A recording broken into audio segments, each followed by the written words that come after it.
lançar no coração de vocês uma sementezinha pequena, mas importante, do Evangelho de Jesus, que nós estamos, neste ano, enfatizando na Comunidade da Graça. Eu estava contando para o pastor Leandro como é que nasceu o Ministério da Comunidade da Graça. Nasceu praticamente há 55 anos, quando eu comecei a ser pastor em Vila Formosa. E meu sogro querido, meu melhor amigo, meu companheiro de ministério, e mais 2 outros irmãos, obreiros da Igreja de Deus. Sabe como é que começou a Comunidade da Graça? Começou, a gente mandou fazer uns folhetos, e eu e os outros 3 irmãos, a gente ia numa rua, ia num lado da calçada, 2 no lado da calçada, 2 na outra calçada, a gente ia de casa em casa.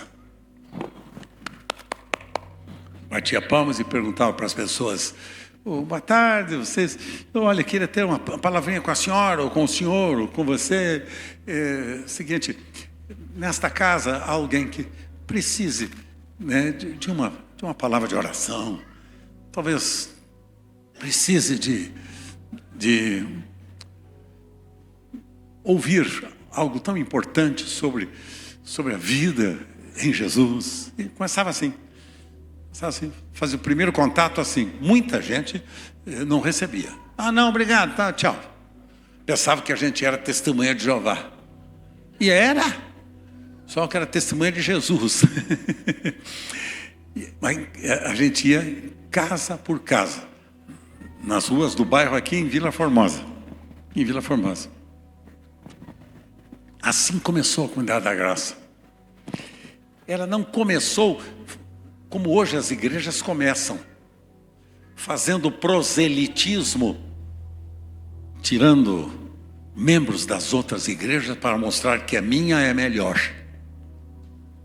A gente não trabalhava assim.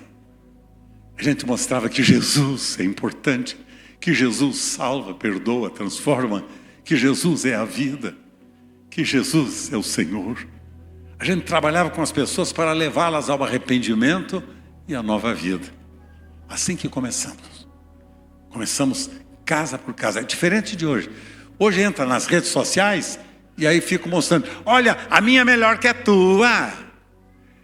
A minha todo mundo canta. A tua ninguém canta. Coisa de criança, de gente tola. Um querendo mostrar que é melhor do que o outro, querendo mostrar que tem mais discurso que o outro, e trazer os membros das outras igrejas para a minha, porque a minha é melhor do que a tua. Isso chama-se pecado. Que quando Jesus nos chamou, ele disse: ide por todo o mundo e pregai o Evangelho a toda criatura. Quem crer e for batizado será salvo. Quem não crer já está condenado. E estes sinais seguirão aqueles que crerem. Falarão novas línguas, orarão pelos enfermos e os curarão, expulsarão os demônios. E esses sinais seguirão os que crerem, disse Jesus. Ide por todo o mundo e pregai o Evangelho. Ide e fazei discípulos de todas as nações, batizando-os em nome do Pai, do Filho e do Espírito Santo, disse Jesus. Veja que é diferente do que nós temos hoje em dia nas mídias sociais. A gente fica brigando para tirar o membro da igreja do outro, para mostrar que nós somos melhor do que o outro. Sabe o que chama-se isso? Pecado. Isso é pecado. Isso é pecado. Não é assim o reino de Deus. Enquanto isso, nossos vizinhos, nossos amigos, nossos familiares, às vezes na nossa família, tem gente se perdendo, tem gente precisando de ser alcançado pela mensagem do perdão e da salvação. Sabe, queridos, esta é a mensagem que eu e vocês temos a responsabilidade de proclamar. Então eu queria deixar no coração de vocês hoje uma palavra simples, objetiva. Já falei, não me deem corda, porque aí eu vou longe, tá? Então eu quero ir, mas não longe. Quero ir perto. Então abra comigo o Evangelho. Abra comigo o Evangelho de Jesus, lá no capítulo de número 24, Mateus, capítulo 24. Evangelho de Mateus, capítulo 24. E preste atenção no que Jesus está nos ensinando aqui. Vejam bem, 24. Verso 1. Mateus, capítulo 24, verso 1. Temos a projeção do texto bíblico aqui no nossa tela e ajuda vocês. Tendo Jesus saído do templo, ia se retirando, quando se aproximaram dele os seus discípulos para lhe mostrar as construções do templo. Ele, Jesus, porém, lhes disse: não vedes tudo isto? Em verdade vos digo que não ficará aqui pedra sobre pedra que não seja derribada.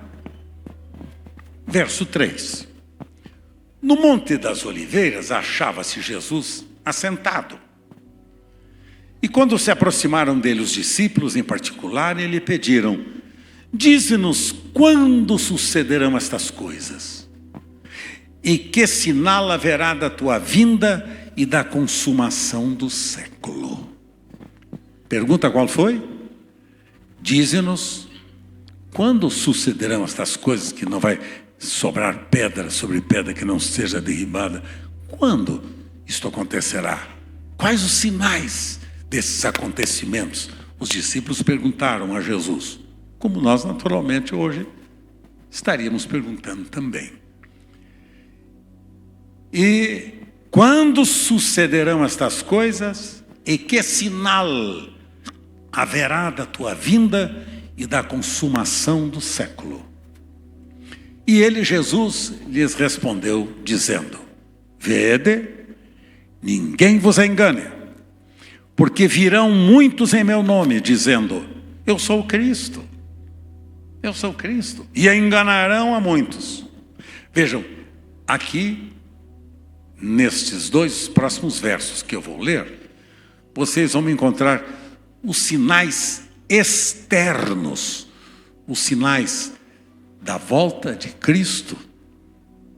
O pastor Antônio esteve aqui deixando algumas verdades importantes para vocês, mas alguns sinais externos desses acontecimentos. E então disse Jesus: sinais no mundo, o que vai acontecer no mundo? Quais serão as manifestações da volta de Cristo no mundo ao nosso redor? E então, verso de número 5. Virão muitos em meu nome, dizendo: eu sou o Cristo, e enganarão a muitos. Já temos estes sinais evidentes no mundo ao nosso redor. Muitos se dizendo Cristos por aí, sem a vida de Cristo. E certamente ouvireis falar de guerras. Vocês estão ouvindo falar de guerras ou não? Sim ou não? E de rumores de guerras também. Vede, não vos assusteis, porque é necessário assim acontecer, mas ainda não é o fim. Guerras, rumores de guerras, é lá na Europa, é na Ásia, é na África, é na América do Sul. A gente ouve falar de guerras, de rumores de guerras o tempo inteirinho. Rússia contra os russos, contra os vizinhos, os ucranianos, e a Ucrânia contra... Bom, enfim, vocês estão ouvindo de guerras o tempo inteirinho, de rumores de guerras o tempo inteiro. Nações ameaçando-se mutuamente de destruírem o mundo com suas armas nucleares que eles têm à sua disposição. Bom, ouvireis falar de guerras e rumores de guerras. Vede, não vos assusteis, porque é necessário assim acontecer, mas ainda não é o fim, disse Jesus. Estão vendo? Rumores de guerra, luta, ainda não é o fim. E então disse Jesus, verso 7: porquanto, Se levantará nação contra nação e reino contra reino, e haverá fomes e terremotos em vários lugares. Fomes, terremotos, pestes, todo tipo de pestes que a gente ouve cada dia, uma peste nova, é Covid, daqui a pouco não é mais Covid, é chikungunya, daqui a pouco não é mais chikungunya, é o outro, como é o dengue, a gente já não sabe nem os nomes de todas essas inúmeras pestes que, nos dias que nós estamos vivendo, o mundo tem estado sujeito a elas. Jesus avisou que assim seria: fomes, terremotos em vários lugares. Fome vocês estão vendo aqui no Brasil. Só na cidade de São Paulo temos mais de 31 mil moradores de rua. Só perguntar para o doutor Carlos Alberto, que cuida de tentar ajudar esses menos favorecidos, né? E ele vai dar os números exatos para vocês. Gente com fome, não tem o que comer. Sabe o que é não ter o que comer? No Brasil, uma terra que é chamada de terra boa, próspera, onde temos plantando tudo dá. Né? Essa é a frase que a gente conhece. E então, queridos meus, temos fome na nossa cidade, a maior cidade da América Latina. Fome. Talvez ainda onde você mora, aqui na Zona Leste, aqui, principalmente nessa região aqui, vocês não podem imaginar, né, o número de pessoas sem ter o que comer.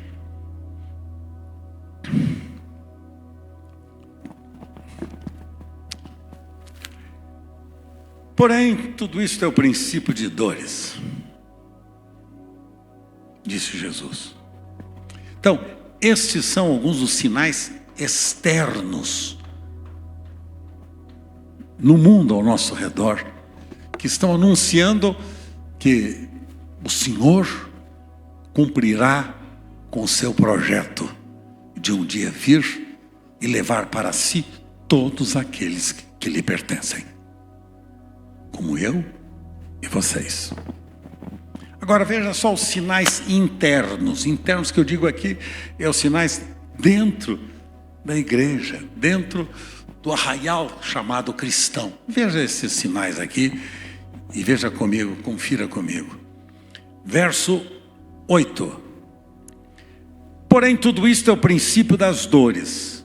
Então, sereis atribulados, vos matarão, sereis odiados de todas as nações por causa do meu nome.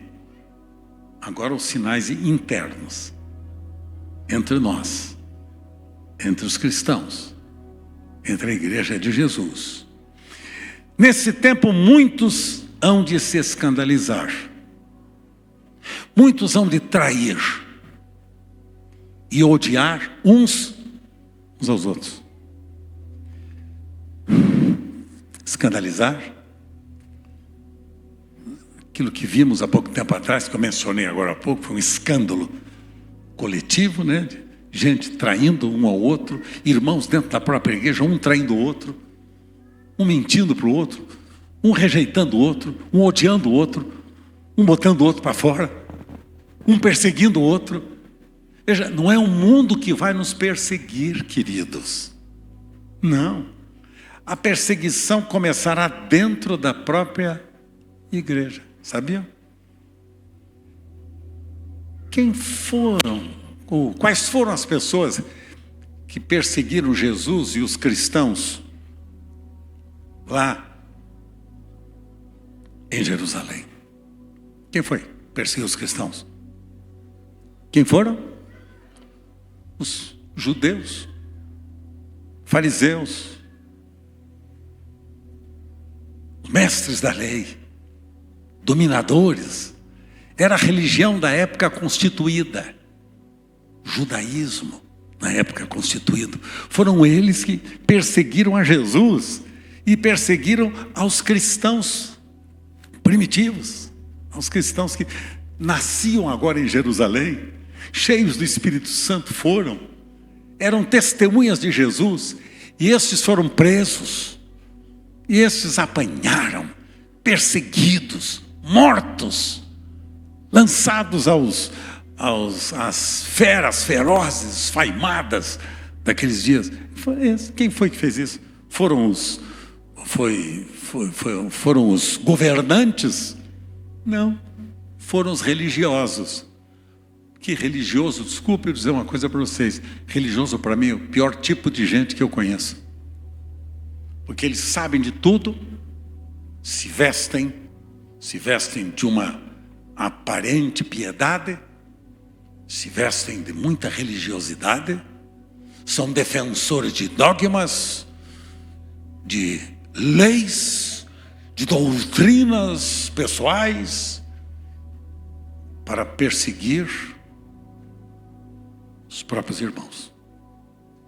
Trair-se-ão uns aos outros. Quem é que vai nos trair? Só quem está conosco. Só quem pode me trair é quem convive comigo. Quem é que traiu Jesus? Judas, que convivia com ele. Quem traiu Paulo? Eram os companheiros de ministério dele. Estavam com ele, sem usar nomes, mas muitos deles. Quem foi que os levou? Os levou a serem perseguidos, a serem mortos, a serem acusados e levados às autoridades, a Nero e os demais imperadores daqueles dias. Os próprios chamados irmãos. Trair-se-ão uns aos outros. Então a perseguição não vai ser do mundo ímpio, não. O mundo ímpio não quer nem saber da gente. A perseguição vai ser dos irmãos da própria igreja. Não vou com a cara dele, não gosto dela, acho que ela tem muitos defeitos, acho que ele tem muitas coisas que eu não gosto, que não pode ser assim, e eu então tenho uma relação de amizade superficial, sem compromisso de entrega e doação de vida. Trair-se-ão uns aos outros. Que o Senhor nos livre disso, pessoal. Por isso que quando nós falamos sobre a visão da comunidade da graça, a gente começa pelo começo. Nós somos uma igreja família.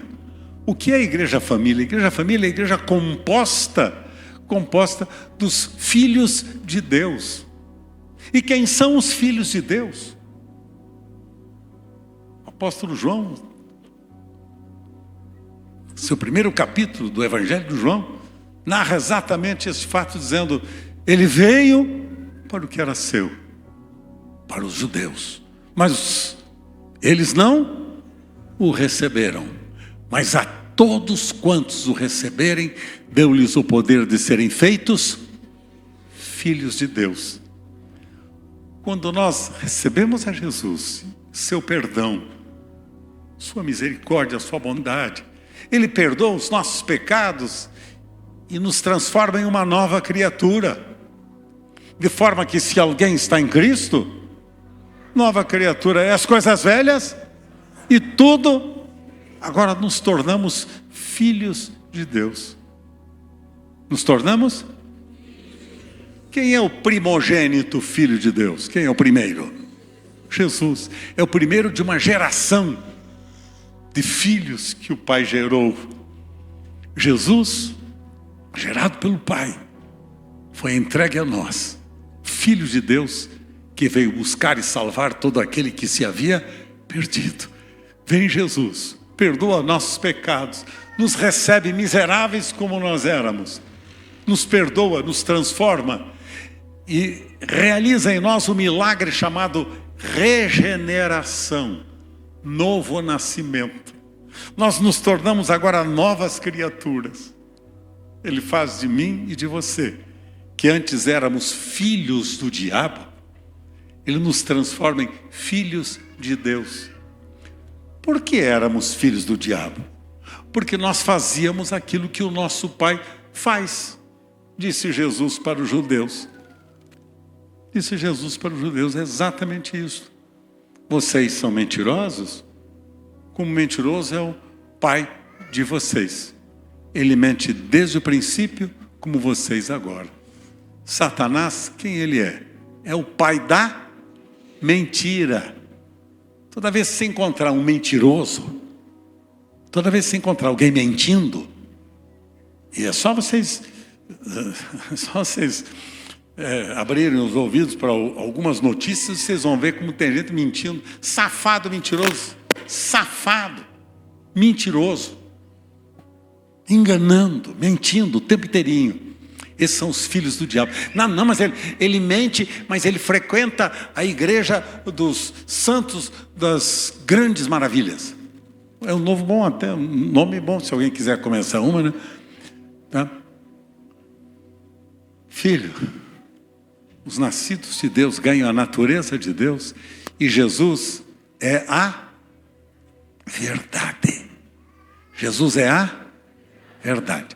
Os filhos de Deus são filhos da verdade, andam na verdade, amam a verdade, proclamam a verdade. Filhos de Deus. Filhos do diabo, mentirosos. São traidores. São falsos.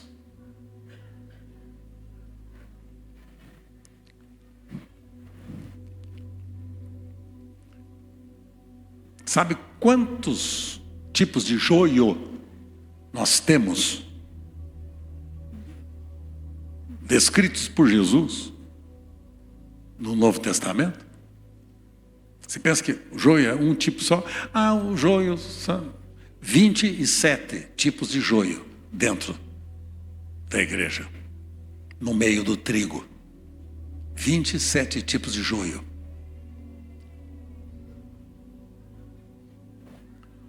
Os falsos irmãos, os mentirosos, os profanos, os hipócritas, os traidores. Só mencionei 5, tem 27.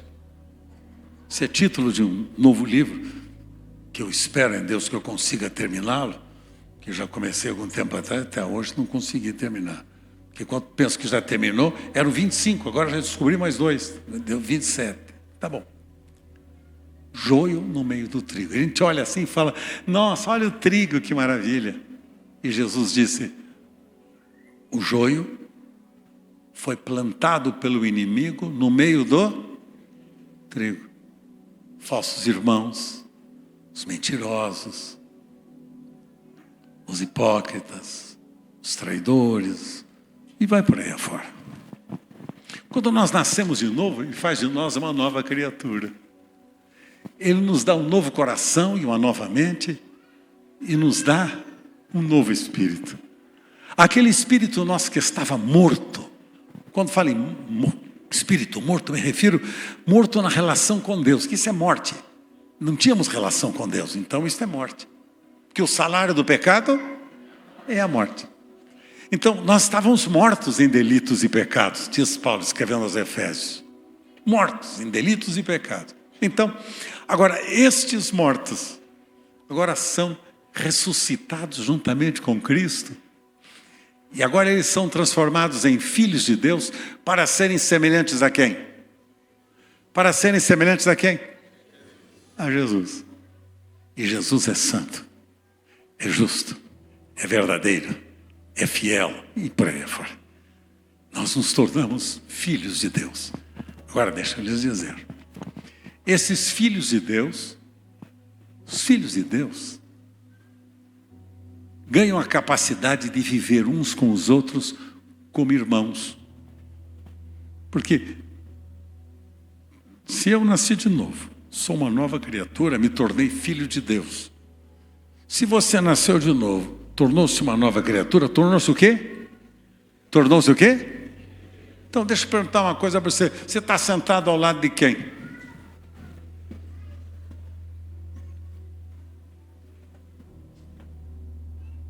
Você está sentado ao lado de quem? Eu Sei lá, né, pastor? Nem conheço esse cara aí. Sei lá quem é. Pois é. Por isso é que nós pregamos o Evangelho, para que as pessoas se arrependam dos seus pecados, se convertam, nasçam de novo e sejam transformadas em novas criaturas para viverem em justiça e santidade todos os dias da sua vida. Por isso disse Jesus: nisso conhecerão que sois meus discípulos, se tiverdes amor uns pelos outros. Sabe qual é a característica dos filhos de Deus? Eles amam. Sabe o que é amar? Amar não é dar um beijo no rosto. Amar não é dizer, oh, te amo, meu irmão. Isso qualquer um pode dizer. Qualquer ímpio. Sabe o que é amar? Amar é lavar os pés. Amar é cuidar do meu irmão. Amar é cuidar do meu irmão. Amar é cuidar dos pés do meu irmão. Por quê? Porque os pés do meu irmão me indicam o lugar aonde ele está indo, o rumo que ele está tomando, a direção que ele está seguindo. Os pés do meu irmão precisam, portanto, estarem cuidados, lavados. Lembra de Pedro? Lembra de Pedro? Na hora da ceia de Jesus, chegou a hora de receber de Jesus o lava-pés. Jesus chamou e disse: não, senhor, eu não quero que tu não lavarás os meus pés de jeito nenhum. Humilhação grande tu terdes que lavar os meus pés. Jesus disse: filho querido, você já está todo lavado, todo purificado. Agora só falta eu cuidar dos seus pés, porque eu quero agora que você ganhou uma nova vida, eu quero que você saiba para onde você vai, como você vai, de que maneira você vai, em segurança que você vai, e que quero ver você com os pés limpos, com os pés saudáveis, para caminhar os passos da sua vida cristã, com autoridade, com vida, com poder, com santidade, com justiça, com firmeza e com amor todos os dias da sua vida. Cuidar dos seus pés. Agora, quem é que tem que cuidar dos nossos pés? Quem é que deve cuidar dos nossos pés? Vamos ver se vocês sabem. Quem é que deve cuidar dos seus pés? Hã? Fala para mim. Alguém está dizendo, deve ser a pedicure. A podóloga. Deve ser a podóloga cuida dos meus pés. Não, filho querido. Não, filha amada. Aí Jesus, lembra? Jesus reúne os discípulos agora na hora de lavar os pés e tudo. E vai, lava os pés da turma toda. Até de Pedro, né? Pedro falou, puxa, tá certo. Então lava meus pés e lava-me inteirinho, Senhor. Eu quero total, né? Aí Jesus disse para os discípulos: viram como eu fiz com vocês? Lavando os pés de vocês? Pois eu, sendo Senhor e Cristo, lavei os pés de vocês. Completem. Lavai, pois, os pés uns dos outros. Lavai, pois, os pés uns. O que é isso? É saber que meu irmão precisa ser cuidado por mim, que eu preciso ajudar o meu irmão a andar firme, a andar com direção. Isso chama-se discipulado. Discipulado não é fazer reunião em casa para tomar café, bater papo e fazer uma oraçãozinha. Discipulado é ajudar o meu irmão a andar firme na fé. É ajudar o meu irmão a ter direção a seguir. É ajudar o meu irmão a saber como ele vai. Preservá-lo, cuidar dele, dos passos, dos caminhos do meu irmão. Talvez você comece a lavar os pés do seu marido. Que talvez o seu marido precise da sua ajuda. Talvez os caminhos que o seu marido está tomando são caminhos de morte. Talvez os caminhos que os seus filhos estão tomando sejam caminhos de morte. Quem é que lava os pés dos seus filhos? Eu? Você. Quem é que lava os pés da sua esposa? Feridos, machucados. Quem é que lava? Seu marido. Quem é que lava os pés? Seu marido. Sua esposa. Quem é que lava os pés uns dos outros aqui nesta comunidade? Nós. Queremos servir, cuidar, amar, proteger nossos irmãos. Isto chama-se uma igreja família. Chama-se igreja família. É isso, é família de Deus, onde os irmãos têm compromisso uns com os outros, de amor e de serviço. Chega? Posso ir embora? Como não?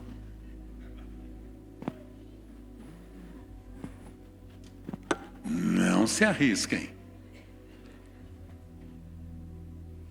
E agora? Quem vai cuidar dos pés do seu irmão? Eu. Você. Quem vai cuidar dos pés da sua esposa? Você está com a sua esposa aí? Está com a esposa aí? Carinha, é com você o negócio. Entendeu? Põe o braço ao redor dela aí. É isso aí, né, mano, velho? Agora não precisa exagerar também, né? Eu falei só para colocar o braço sobre ela. Vem você com esse exagero aí. Agora, o marido olha para sua esposa e fala assim: querida, eu tenho um compromisso de cuidar de você, de lavar seus pés. Fala isso para ela. Vai, cara. Os homens é fera, não, meu. O homem é fera, meu Deus do céu. O homem fala assim: esse pastor está falando com o outro, não é comigo. Não, cara, estou falando com você. E os solteiros que estão aqui, olha, não case se você não tiver convicção de que casamento é coisa séria. Coisa séria, para gente madura. E que casamento, para o homem, é dado para ele cuidar bem dos pés da sua esposa. Começa pelo homem, pois Deus começou pelo homem. Primeiro Deus criou o homem, depois a sua ajudadora idônea, a mulher.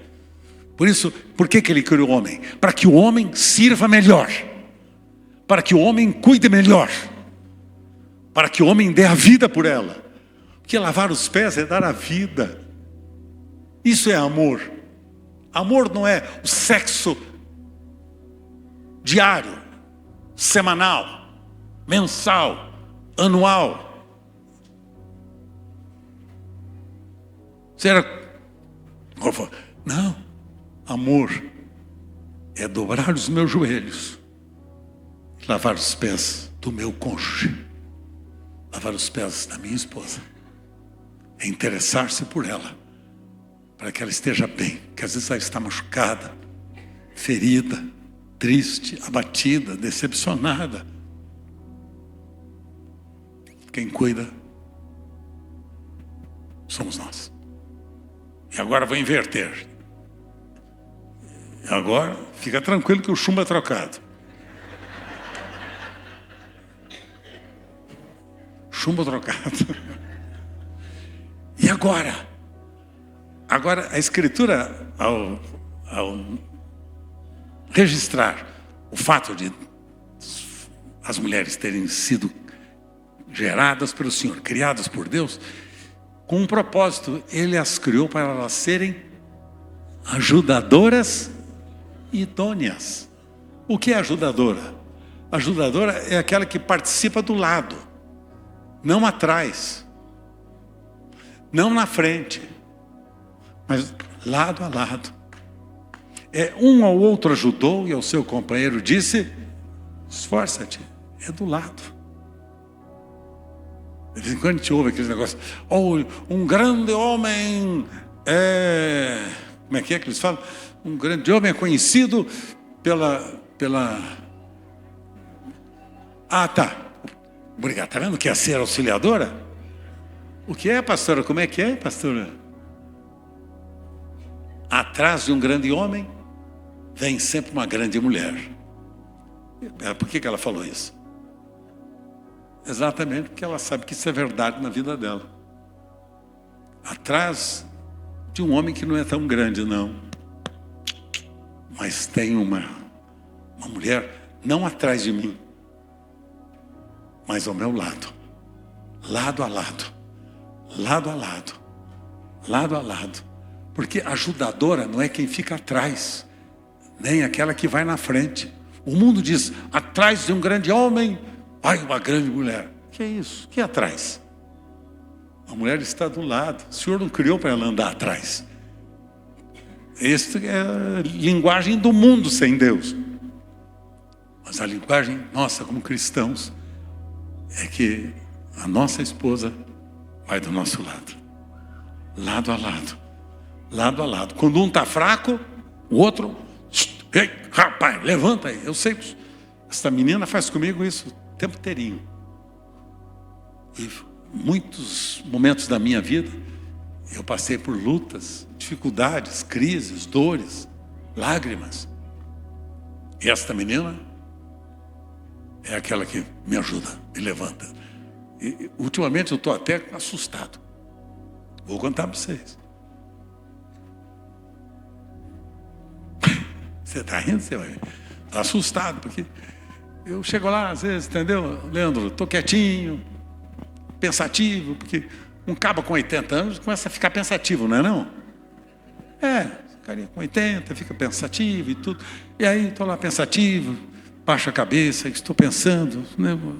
Como é que o Leandro vai conduzir o processo, se o Leandro vai fazer bem feito, fico preocupado, está entendendo? Aí eu fico pensativo, né? E ela me pega, às vezes eu pensando, cabeça baixa, ela chega perto de mim, carinha, e fala assim, não. Pode levantar a sua cabeça, abra bem os seus olhos, olha bem a sua cabeça, levante a sua cabeça e veja o que você tem pela frente para fazer e coisa. Meu Deus do céu, ela vem um aguilhão no meu traseiro. Cara do céu, olha que ela me tá com a... cara, espere, aguarde carta. Estou autorizando aqui as mulheres a imitarem a pastora Sueli. Pensa que é só eu, chuma só para mim? Sei. As mulheres estão autorizadas a meter o aguilhão no lugar mais delicado da poupança do seu marido. Sua traseira. Ou seu traseiro, como queira. Queridos, lavar os pés, cuidar um do outro. Isso é a igreja de Deus, isso é a família de Deus. Por que a Sueli faz isso comigo? Que ela é minha irmã, é minha amiga. E então tornou-se minha esposa. Porque antes de ser minha esposa, ela era minha irmã, tornou-se minha amiga, e então minha esposa e companheira de ministério. Posso pedir uma coisa para vocês? Dê um abraço nela por mim.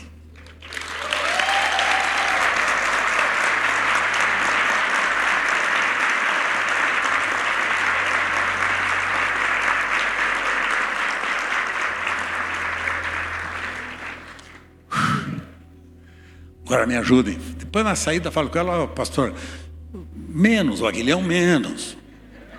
Menos, vai mais de leve, tudo, mais devagar. Vai ver a tua vez. Fica rindo para você ver. Vai ter sobra. Vai de leve, pastor, e coisa e tal.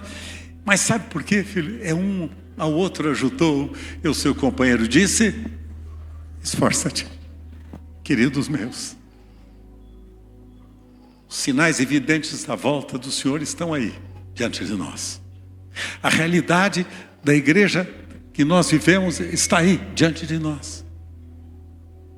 Lutas, dificuldades, problemas, situações, traições, mentiras, perseguições, engano, está aí diante de nós. Agora, quando nosso Pai nos encontrou pela sua bondade, nos transformou em filhos dele, para nós vivermos em amor. Um apoiando o outro, um ajudando o outro, no momento de crise, de lutas que temos pela frente. 22 anos vocês estão completando. Espero estar com vocês pelo menos até o 52º ano. Obrigado, viu, cara? Não, obrigado pelo menos o apoio eu recebi de um aqui. 30 anos, quer dizer, eu estou com 81, 30 vai pelo menos a 111, né, cara? Eu tinha pensado em 120. Mas já que não dá 120, vai 111 mesmo, tá entendendo? Né? Então, queridos, este é o momento de nós nos unirmos como filhos de Deus, como família de Deus, para abençoarmos este mundo. Seus vizinhos, que precisam da graça de Deus, seus parentes, falem com eles a respeito de Jesus, falem com eles a respeito do perdão e da nova vida. Falem com eles a respeito desta família que os ama e que está disposta a servi-los também. Fala com eles que para nós cristianismo não é religião. Falam para eles que para nós cristianismo é um estilo de vida. É os parecidos com Jesus. É os parecidos com Jesus. Atos dos Apóstolos, capítulo 11. Quando os cristãos chegam em Antioquia e foram conhecidos como cristãos, porque a palavra cristão, etimologicamente, sua raiz, seu significado, significa os parecidos com Jesus. Os parecidos, sabe qual é a minha oração diária? Eu e Sueli temos o hábito de, ao longo de tantos anos de nossa vida conjugal, 59 anos de vida conjugal, somos casados. A gente tem o hábito de fazer a devocional juntos, toda manhã, eu e ela. Há muitos anos fazemos isso. E nesses últimos anos, sabe o que eu tenho pedido para o Senhor? Sabe o que eu tenho pedido para o Senhor? Senhor, me torna mais parecido com Jesus. Porque eu sou tão limitado, Senhor. Tantas limitações na minha vida. Tantos defeitos eu tenho, Senhor. Mas eu não queria, Senhor, me limitar aos defeitos. Queria que Tu, que começaste em mim uma boa obra, a aperfeiçoasse até o dia do Teu Filho Jesus. Senhor, eu quero ser parecido com Jesus. Estou fazendo a minha esteira, ter uma esteira em casa para eu poder me exercitar todos os dias. Por isso que eu estou assim. Não está? O porte atlético, não estou? Obrigado, é o prestígio, obrigado. Mas eu estou na esteira e vou dizendo assim: Senhor querido, eu quero ser mais parecido com Teu Filho Jesus, para amar melhor a minha esposa, cuidar melhor dos meus filhos. Senhor, ajude-me a ser um pastor melhor. Eu queria amar mais o rebanho, Senhor. Eu queria que me desses mais anos de vida, Senhor, para eu poder dar para o meu rebanho, para servir as pessoas, para amar as pessoas, para fortalecer as pessoas, para cuidar das pessoas. Senhor, me dá tantos quantos anos de vida Tu desejas, e eu quero ser mais parecido com Teu Filho Jesus. E me perdoa, Senhor, às vezes que eu tenho fracassado, que não tenho conseguido, que tenho falhado. Senhor, me perdoa, mas eu quero ser parecido com Jesus.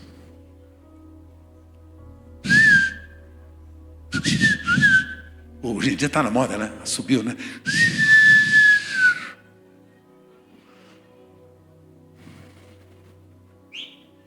Gostei. Esse eu não tenho, esse apito eu não tenho. Eu não sei fazer. O meu chegou só nessa. Legal, né, cara? Eu queria saber assobiar que nem você. Obrigado. Parecidos com Jesus. Os que querem ser parecidos com Jesus, fiquem em pé comigo agora. Agora.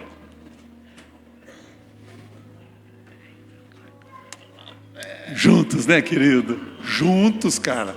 Juntos, cara.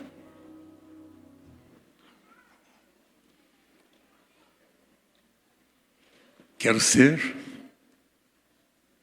Eu lembro de um cântico que a gente cantava muito. Hoje em dia tem tanto cântico novo que eu nem sei direito cantar.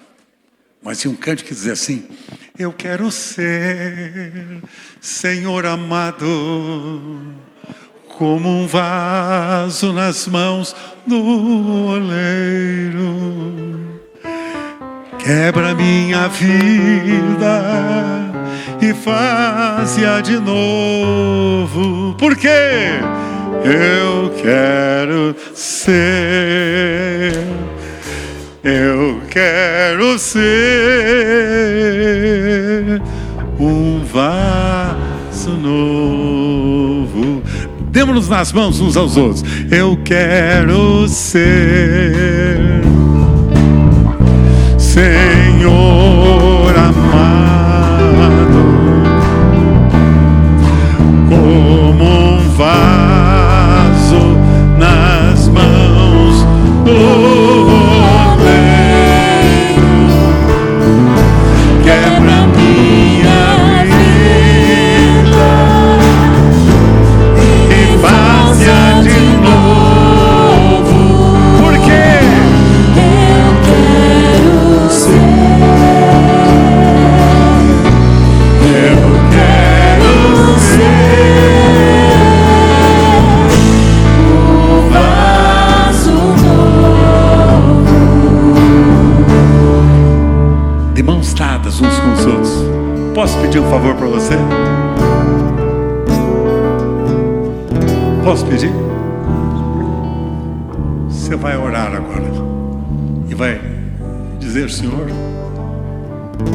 faz de mim um vaso novo, um vaso mais parecido com teu filho Jesus. Senhor, faz de mim um vaso novo, Senhor.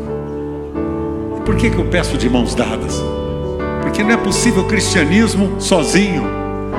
O cristianismo é família, juntos, é unidos uns aos outros. Senhor, faz de mim um vaso novo, para eu poder amar melhor o meu irmão, a minha irmã, minha esposa, meu marido, meus filhos, meus pais. Faz de mim um vaso novo, Senhor. Eu quero ser um vaso mais parecido com teu filho Jesus. Você quer isso? Sim ou não? Então vamos orar agora, enquanto toca bem suave. Bem suave. Agora ore. Diga: Senhor, faz de mim um vaso novo. Faz de mim um vaso novo, Senhor. Faz de mim um vaso novo, Senhor. Faz de mim um vaso novo.